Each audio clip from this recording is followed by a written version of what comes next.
Now, of course, I've been talking about this basically throughout the entire show.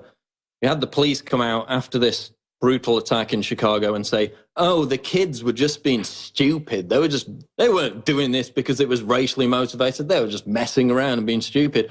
Well, they are being charged with hate crimes now. But again, it looks like it could be due to mental disability, nothing to do with racial motivation.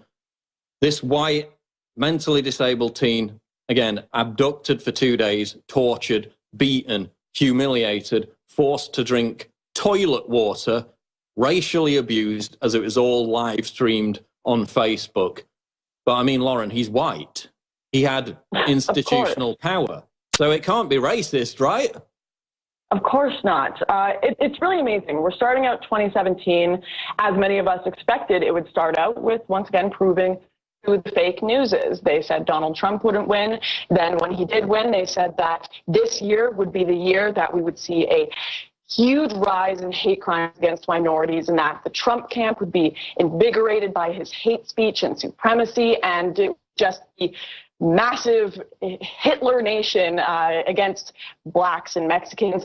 But no, what did we see instead? We saw a wave of fake hate crimes, and now to start off 2017, a white disabled man being kidnapped by blacks and being tortured.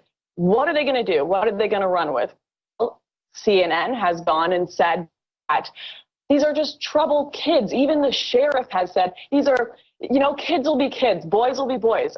I mean, I remember being a kid, maybe the worst thing I did was stand outside a liquor store and ask someone to buy me booze, but I don't quite remember kidnapping an Asian family and torturing them.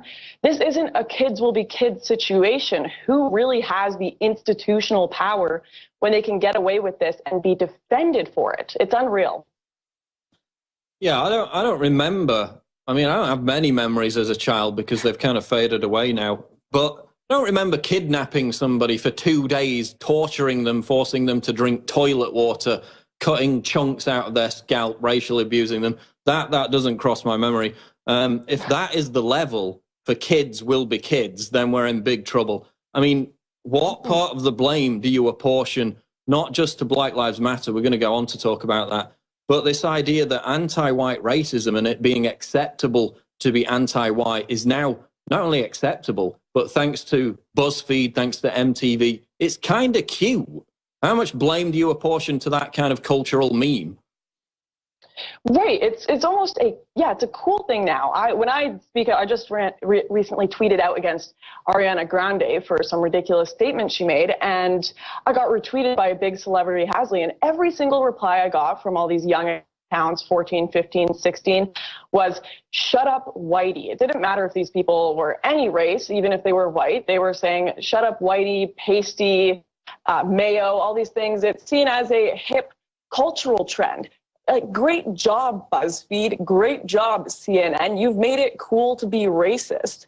And we need to get rid of this idea of reverse racism, because you've got some pundits saying, see, reverse racism does exist. Well, no, it's not reverse racism. It's just racism. And we need to accept that. The government needs to accept that. And as much as I'm not really for the idea of hate crimes, I think most crimes like this are all motivated by hate, no matter who it's against, or if it's a white on white, black on black. They're all kind of hateful, but they need to recognize this as being the exact same as 4 white people kidnapping a black guy, saying F black people and beating him up. It's just racism. And I mean, it is really an echo chamber with this cuteness of anti-white racism, because, people pick it up from BuzzFeed, from MTV. They tweet out things like, oh, Happy New Year, everyone, except white people. Happy Christmas, everyone. Even like, good morning, everyone, except white people. Half the time, it's actually other white people saying it, which is bizarre.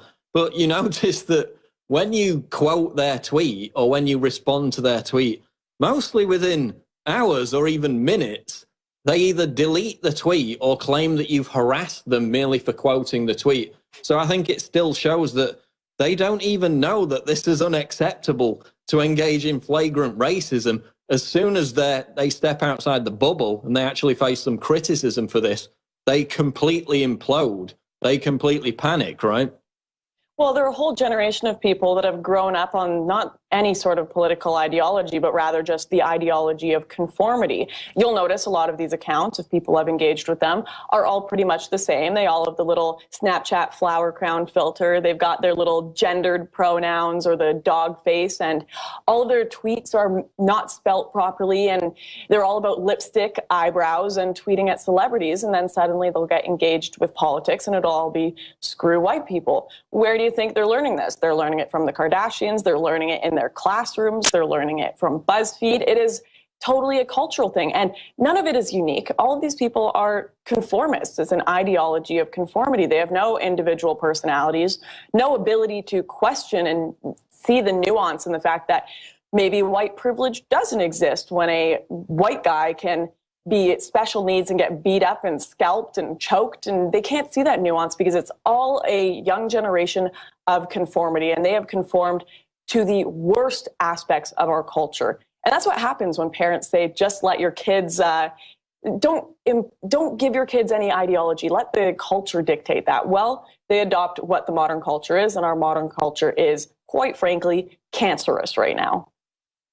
Oh, exactly. I mean, I was just talking, we'll get onto that, but it's really percolated down into the culture. I don't think you had that as little as 10, 20 years ago. You know, you could fight leftist narratives. You could engage in that political debate on a level playing field where at least you knew you were debating with people who knew how to debate, who knew at least how to spell, as you mentioned. But this has percolated down into the culture, whereas people who normally wouldn't embrace anything political, like they wouldn't, the kind of people who put, you know, Instagram filters on their Twitter photos, they wouldn't even embrace anything political. They wouldn't be interested in it. But now they're getting involved in it.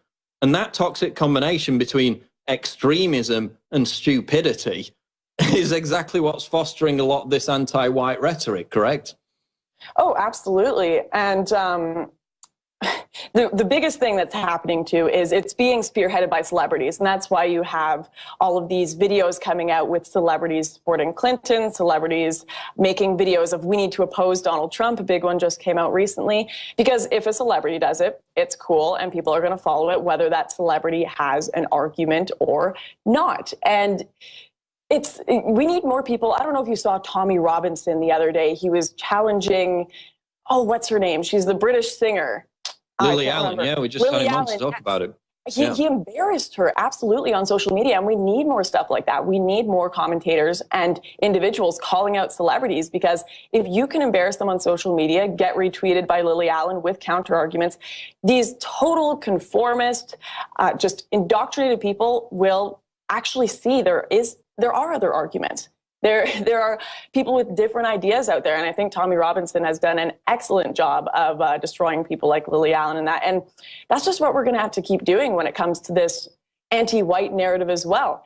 We're seeing bigger figures like Philip DeFranco, H3H3, big YouTubers that are with a lot of normal young generation come out and speak out against BuzzFeed and MTV for their anti-white racism, because we are challenging them over and over and over again until our arguments are too good to deny. And truly, I do believe that will eventually work, but it's going to take a lot of cleansing out these people's indoctrinated minds. Now, I want to talk about BLM because I've received all these messages over the past 6 hours or so. How dare you connect this to BLM? There's no connection whatsoever. Well, there is a connection. You've had these Black Lives Matter agitators, you've been around them for the past 2 years plus, chanting for dead cops, dead white cops specifically. They've killed black cops as well. Well done. Or at least their message has led to the slaughter of black cops. You know, we've seen them target white people for beatings during the Charlotte riots in the underground parking lot. We've seen BLM supporters, every time a cop is killed on Twitter, they celebrate it. You know, their ideological guru is a cop killing convicted terrorist. You know, they planned to bomb the Ferguson police station. The gunman in Dallas said that he wanted to kill whites. How can the mainstream media who have legitimized this movement, how can anyone claim that Black Lives Matter is a peaceful movement and that their violent anti-white rhetoric doesn't lead to instances like this? There's got to be a connection, right? Well, I'm getting crapped on a lot for that on Twitter too. They're saying they're making huge listicles with yourself, with people like Glenn Beck and Tommy Loren, saying, look at these people connecting this to Black Lives Matter when it has nothing to do with Black Lives Matter.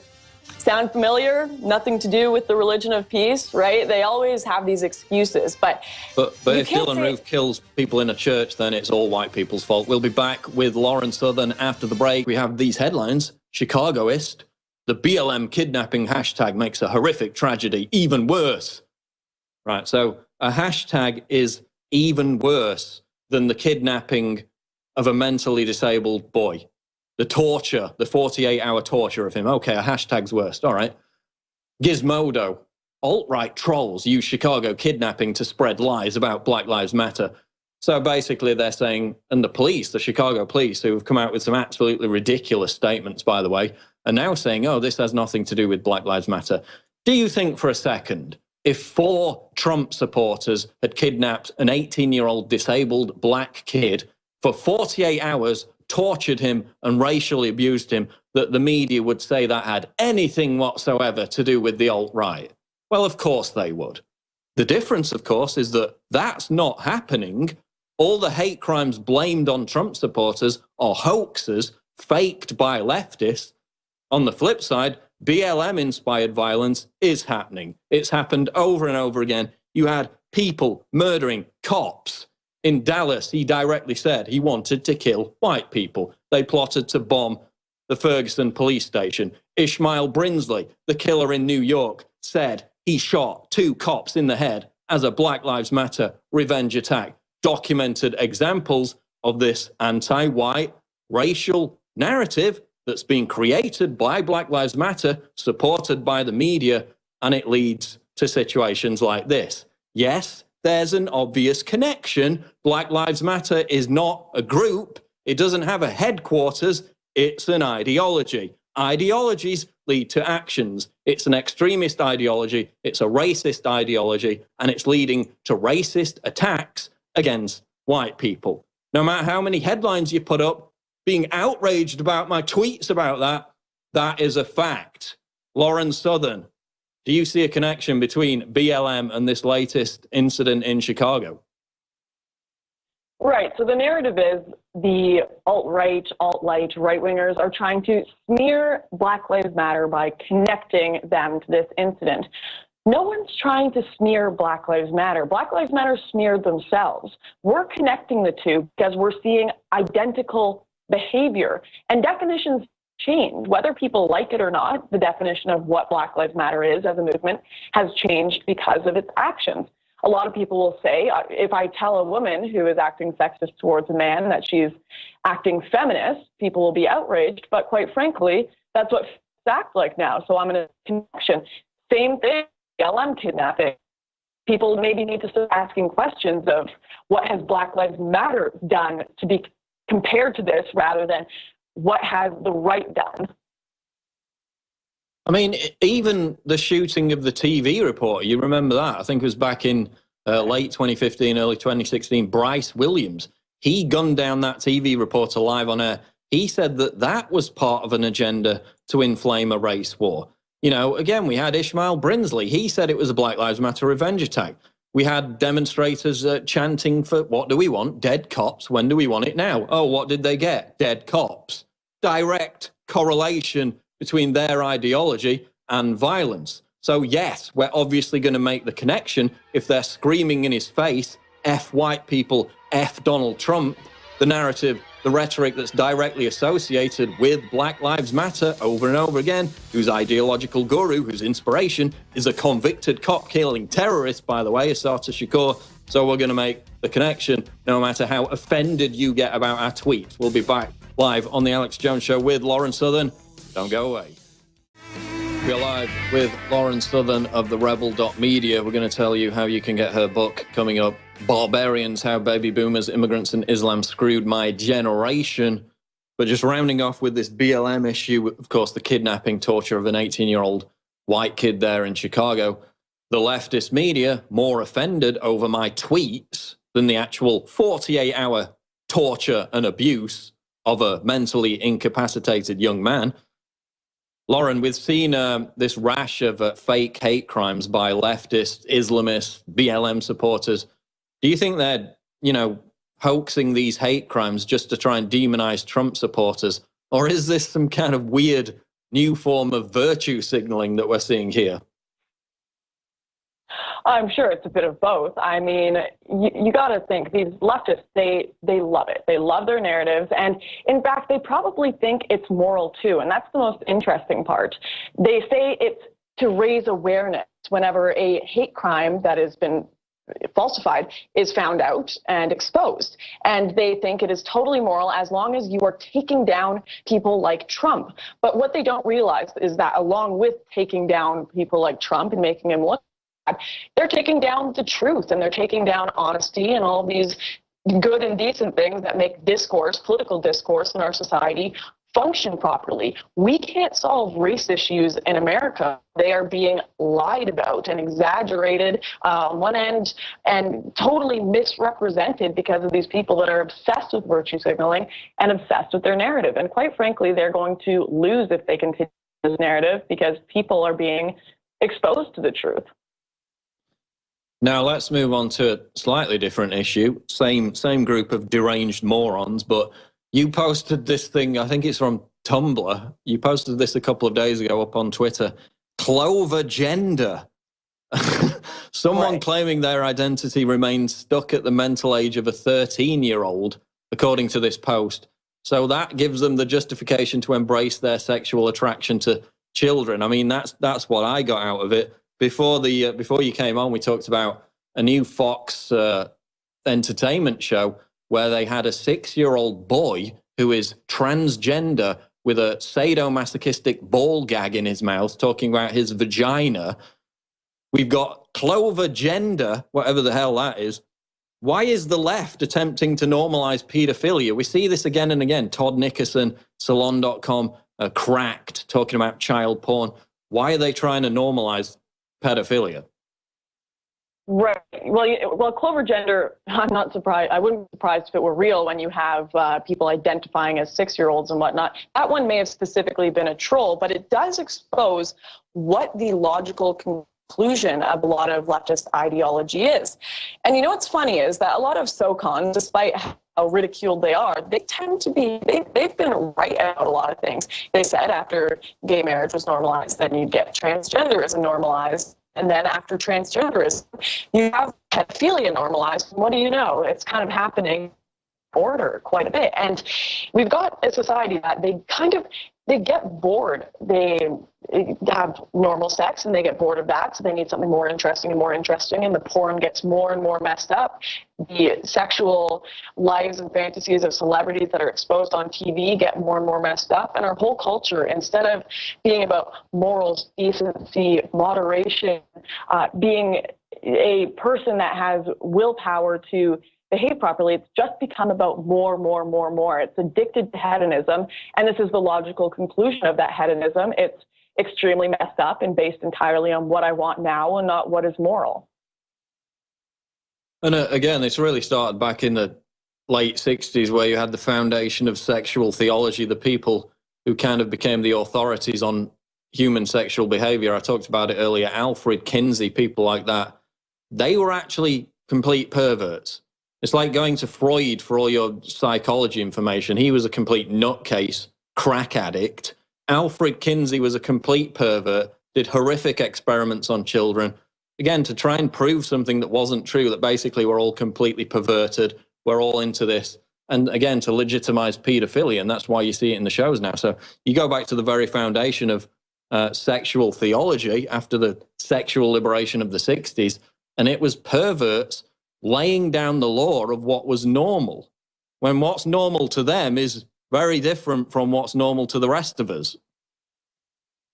Yeah, and people need to start having conversations about this again. I know it's kind of become a untouchable subject. You'll be branded as the pastor from Footloose if you try to talk about sexuality or sexual freedom at all, and talk about maybe the fact that it has some problems, and maybe the fact that we should talk about some limits on it because it can get pretty messed up. I mean, I was tweeting Ariana Grande the other day, who, as many people know, she twerks on a stage and sings about sex for a living. And she was talking about how she was infuriated about being objectified. Well, you can't have your cake and eat it too. You can't run around in no clothing and also be respected as if you're dressed like a congresswoman. You can't have all of this sexual liberation and all of this hedonistic society and not have it lead to some of these really gross, messed up things in society. You can't have no moral standards, and you basically you can't have all of these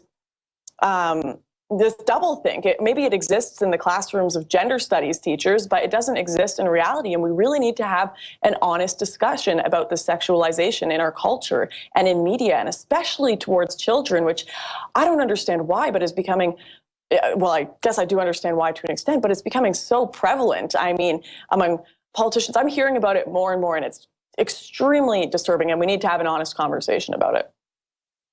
I mean, people were predicting 30, 40 years ago that the last barrier would be the normalization of pedophilia. And now we see it. We see it with Salon.com, Todd Nickerson giving all those pedophiles a platform. It's really starting to happen, and it's absolutely chilling. Let's talk about feminism, though. We got about 5 minutes left. You know, you came on the scene with your strident opposition to feminism. I think it's fair to say that over the past, year or so, you know, this third wave modern feminism movement seems to have lost quite a bit of its confidence in the face of somebody, some opposition figures actually having an argument against it. It's kind of morphed into other facets of social justice derangement. Do you think we've actually had a quantifiable victory, you know, in transforming the word feminist into a pejorative term? Because I don't really see a lot of the strident feminism stuff that we saw back in, you know, late 2014 throughout 2015 when you came on the scene. Do you think we really had a big victory against third wave feminism in discrediting it amongst young women?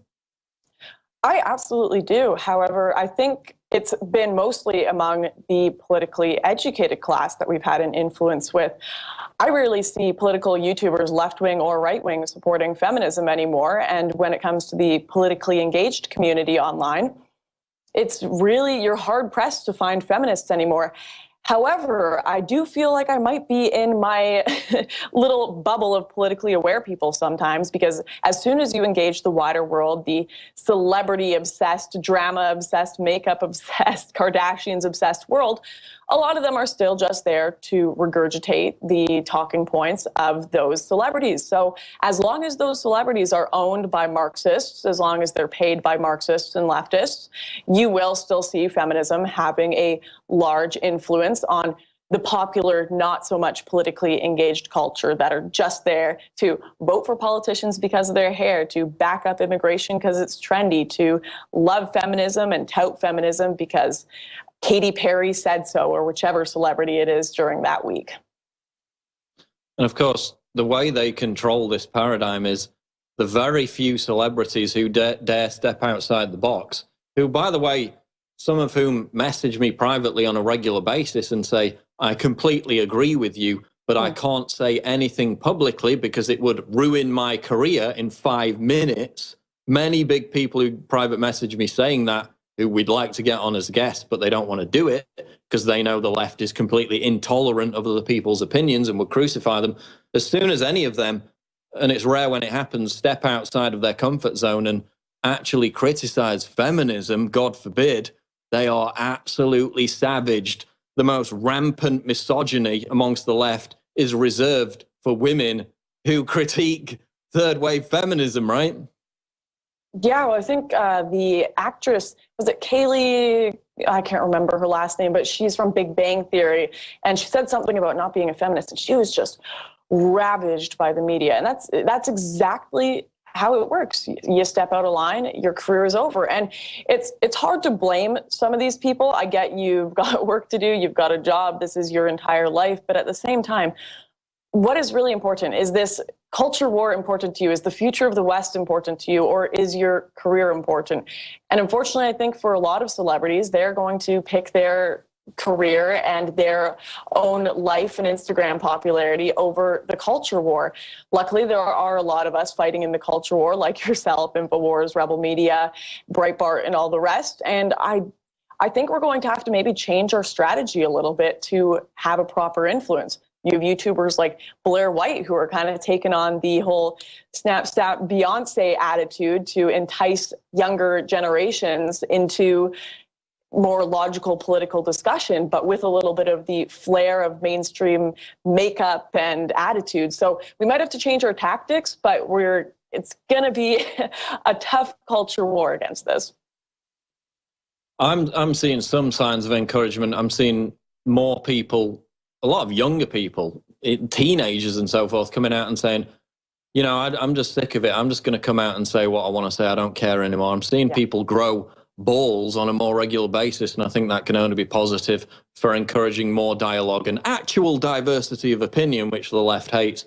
But finally, you've got a new book out, Barbarians. Sounds very ominous. How baby boomers, immigrants, and Islam screwed my generation.